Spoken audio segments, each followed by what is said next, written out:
for each and every one of them. To see lives transformed is amazing. And I love doing the Alike Kids Club. It's been amazing, but not only that, just to be around an amazing team. So I'm going to embarrass the team and ask them to stand up. Come on, team, stand up. Stand up. Right, okay. Can we all give them a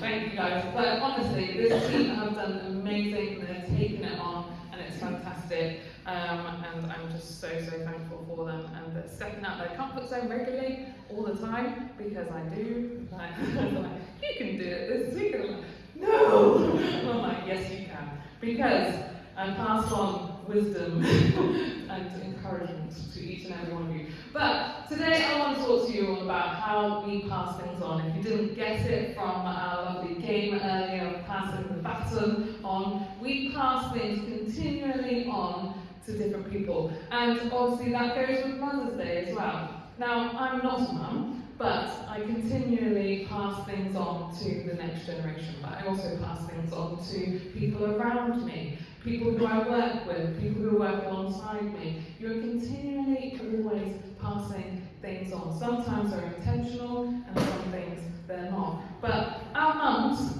are great, aren't they? How many people have learned a lesson or two from your mums?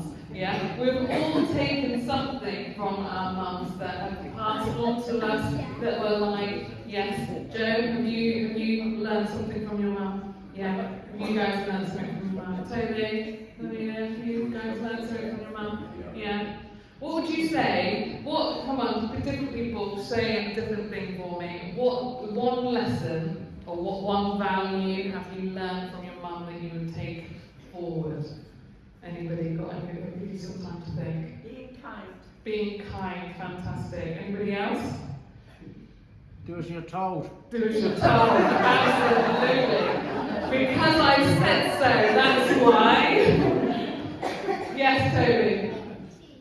Make good tea. Do you make a good cup of tea? Have you learnt the art form of making a good cup of tea? Because it is an art form. I know some people who make bad tea. I don't drink tea, so I need to learn that form as well. Anybody else? Manners. Yeah. Manners, sharing, fantastic, yeah. Looking into the eyes of the person you're talking to. Looking into the eyes of very good. Rather than being distracted by everything else. Anything from you? Did you put your hand up? Yeah, stop showing off. Stop showing off, yeah. So have you actually learned that? This is the question. I'm like picking up thinking, are you a little bit of a show off? But yeah, what we pass on matters all the time. From my mum, I think I've learned how to cook, but at the same time I've also learned how not to cook. You know, there's some things that you learn from your mum that you can say, oh yeah, I learned that was a good thing. And then there's other things that you're like, I'm not going to do that. I'm not going to do it that way next time. I'm going to do it a little bit different because this tastes disgusting. You know, there's all those different things that we kind of learn, but sometimes there's things that we learn from them as well that we're not going to do. And that's the thing, when we're passing down things, we have to be intentional. We have to know that when we're passing things down to other people, passing things on to other people, we need to be intentional about what we're passing on. Because there may be life lessons that are great, but there may be some lessons that are not so great. And that's okay, we're all human. I'm not going to say you've got to all be perfect people. But we have to be intentional, we have to think about it. And then also be honest with the things that we have passed on that are probably not so good, and change it around. And say, actually, I'm going to open up to that. I'm going to say, that's not a great lesson. Don't do that. But learn from the future. And I also want to talk to you guys, in terms of passing on, I want to relate this back to Moses and Joshua. Now, this story is one of my kind of favourites when it comes to passing things on. If you don't know, Moses, what did Moses, come on Jane, you can help me out. Do you know what Moses did? No? Does anybody, do you know what Moses did, Toby? Do you guys know what Moses did? Go on. Fantastic. Yes, he parted the wall, he parted the Red Sea. Do you remember that story now? No? No? Toby's like, I'm not really sure. So Moses was sent to free the Israelites, okay, to send them into the promised land. But during this time of sending people into the promised land, it took them 40 years through the wilderness. Yeah? 40 years, a journey that should have taken, now there's lots of different things for this, so bear with my theology. Betsy. He's looking at me like, so a few months or 11 days? You don't know, come on. So, anyway, a few months, 11 days, whatever it was, but it took 40 years. So, either way, it took a lot longer. And in that time, Moses never actually got to the point of the promised land, but he had to pass on his leadership skills and everything on to Joshua. And then Joshua took the people and led them through to the promised land. So, 3 batons that we passed down. Are you going to help me out? Okay. First off, the baton of love. Okay. Right, Jen, what I want you to do is come up here. Come on, everybody give them a clap. Okay. Show me image or some way of showing love to other people. How would you present it with your body? How would you do an action? If you were doing charades, how would you say love to others? Is that love? Would you do a heart? Would you do a love? Would you do a hug? What would you do? Give them a pat. Oh, go give your mum a pat. Ah, he shows so much love to you, right? You can sit down, go, well done. Okay, we show love to other people. We show love through a hug, a nice pat, a kind word, all those different things that we send love to other people. And Moses as well also loved God. He loved the people that he was in, and he passed that on to Joshua. Now, when we're passing things on, we know a lot of us know this scripture, whether we've heard it in a wedding or anything like that. Love is patient, love is kind, does not envy, does not boast, it's not proud, it does not dishonour others, it is not self-seeking, it's not easily angered, it keeps no records of wrong. Love does not delight in evil but rejoices in the truth. It always protects, always trusts, always hopes, always perseveres. Love never fails. So I wonder, when you're passing things on to people, when you're leading others, when you're looking after your children, are you patient? Are you kind? Are you not easily angered? A lot of us are like, But, I mean, look, I love great children. I'm not going to look at you guys. But, what are we passing on? When we're passing on things to other people, if I'm leading young people to come and take on leadership or different things like that, there's a lot of times when I have to be really, really patient with teenagers and say, get off your phone. You're supposed to be here. You're supposed to be present. The other week I was leading with the kids. So I lead another kids club in Torquay, and all the young people, they were all on their phones during the time, and I've made a rule now that every time they pull out their phone, they instantly volunteer themselves for pie the leader, which means that they may or may not get pied in the face at the end of the evening. I'm the best children's worker. That is my patience, that is my love to these teenagers, but it's also showing them encouragement. So what I do as well is I give them opportunities to come and lead, to say to them, right, okay, lead in a song course. They take their time, they make it extra complicated, they're not really sure what they're doing, but I ask them, right, okay, what went well, what didn't go so well, what can we do better next time? Get them to do that opportunity again. It's the same when we're doing with our children. Actually, let's ask them, what went well, what didn't go so well, what can we do better next time? Because it encourages everybody to always do better, because we can always do better. And we also need to acknowledge that maybe I don't always get things right, but that's okay, I can do better next time. I can learn from those lessons. And that's what our mums teach us as well. They teach us to be kind, they teach us to do things better, they teach us to, rather than just do what I say, actually, let's be like, okay, how can we learn? And I think with this generation of kids that we're raising as well, they like that communication. They like those conversations of actually, let's think through this together. Let's problem solve together. And let's grow together as well. So, what was the first baton, Joe? You did it up here. What was it? Love. Love. Fantastic. Toby, did you know?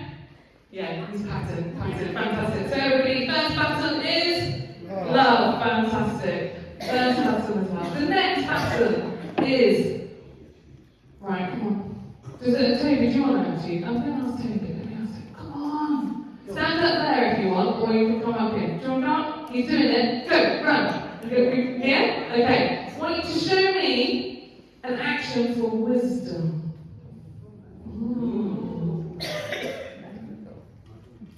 Or knowledge. There we go. Okay, right. Wisdom and knowledge. How many people have been passed on wisdom from their mothers? Yes, lots of wisdom, lots of life lessons, all the different things, good advice. We talked about it earlier as well. For me, I've learned also to be wise with my finances. You know, my mum taught me everything I need to know, which is very big with money.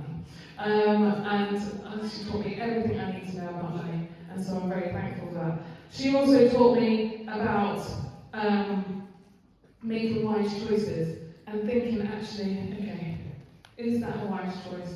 Talking through, actually, what's good, what's not so good, what can we improve on, what can we do, new things as well. And Moses was also full of wisdom. And before passing down the baton to Joshua, Moses taught him everything he knew about leading people and listening to God. He gave Joshua wisdom so that Joshua could continue the journey. So I wonder, what other lessons have you learned? Treat others how you want to be treated. It's one of the greatest lessons we've learned, isn't it? Don't be easily offended. For me, that was a tough one, to not be easily offended, but actually to speak truth over my life. So if anybody speaks any negative thoughts over my life, I counteract it with some positive. And where do we get the positive? It's from the Word. And where can we get it from? It's from Jesus as well. And to take every thought captive. For me, I really struggled with anxiety. I had a really tough few years with anxiety. And the only way that I could get through was to speak truth over my mind. To speak the love of God over myself. Yeah. You have to take those thoughts and you have to take them captive and say, no, I'm not going to believe that negative thought. I'm going to believe the truth that God says. And then I can be strong and courageous. And that's exactly how Joshua felt, isn't it? Because that's the first command that God gives to Joshua, is be strong and courageous. Do not be afraid. Do not be discouraged, for the Lord your God will be with you wherever you go. And I wonder, actually, when Joshua was taking on that battle, was taking on that place, he probably still felt really anxious. He probably still felt all those different things, but God said, do not be afraid. Don't be discouraged. And I want to say that to every single one of us here today as well. Is no matter what, if you are Joshua right now, if you are being passed on responsibility, if you are being passed on different things, to take that baton and go, I do not need to be afraid, because God is with me wherever I go. God is the person who gives me strength. God is the person who gives me courage. And I can do this, and I can do all things through Christ who strengthens me. That is the wisdom that we need to have. And that is the knowledge that we need to have. Is that God is with us no matter what happens, no matter what darkness we're facing. God is always with us. Right, last one. I'm going to ask you two to come up with an action for me. Are you ready? And action 4, you can stand up and show everybody, faith.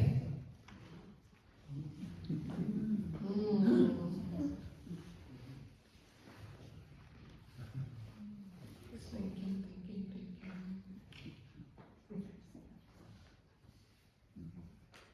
Very thinking. You want would do like a holding a prayer. Faith. What would you do for faith? Anybody else got any suggestions of faith? Stand up and sit down in the chair. Stand up and sit down on a chair, having faith in the chair. Trish did a whole yeah, I'm okay. Trish, I don't want you to walk around being blind, okay? Because you've already got a problem with your leg. There may be even more accidents happening. We don't want to have that today. Anything else? What would you do? I'll come back to you. Should I come back at the end of the point? Yeah, come back to you at the end of the point. So the final thing that we can pass on, we've mentioned it already, is faith.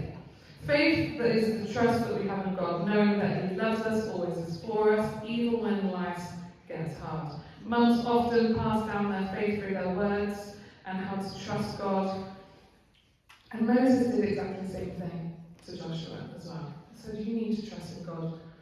I'm sure there were many times with Moses when he was walking around that wilderness for 40 years where he kind of was a little bit, are we ever going to get out of this mess?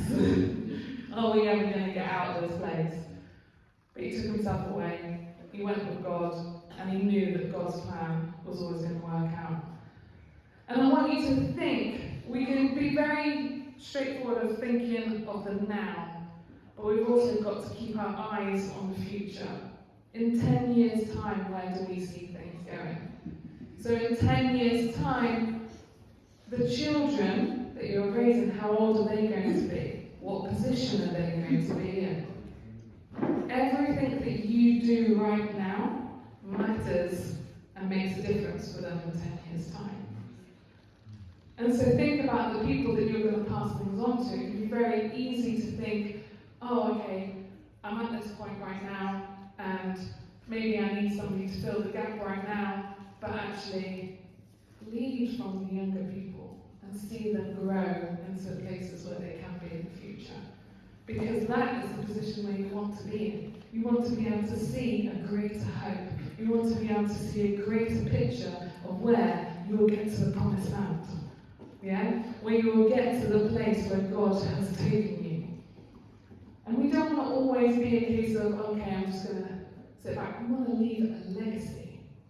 I want to leave a legacy behind that people will be able to grab hold of. When you think about a baton race, there's always the first person that passes to the next person, to the next person, to the next person. But that first person doesn't get to see the finish line. Think about it. That first person doesn't get to see the finish line. But do they celebrate just as much with the rest of the people? They celebrate because they have a part to play in the race.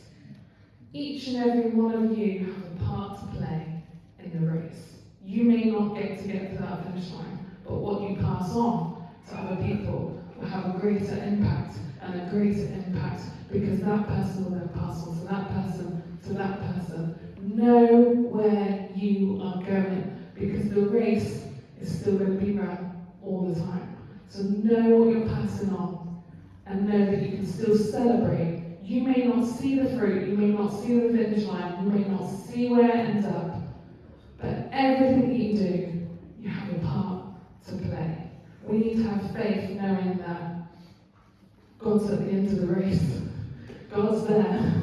Yeah? God can see the finish line. And He teaches each and every one of us the finish line. So what are we going to pass on? We need to pass on faith. So, number 1 is, do you remember? Love. Number 2 is, what action did you do? Wisdom. Fantastic. Number 3 is faith. Think about what you're passing on.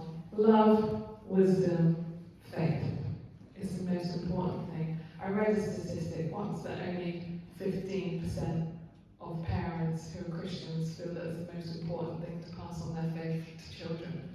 And I was like, what? Only 15%?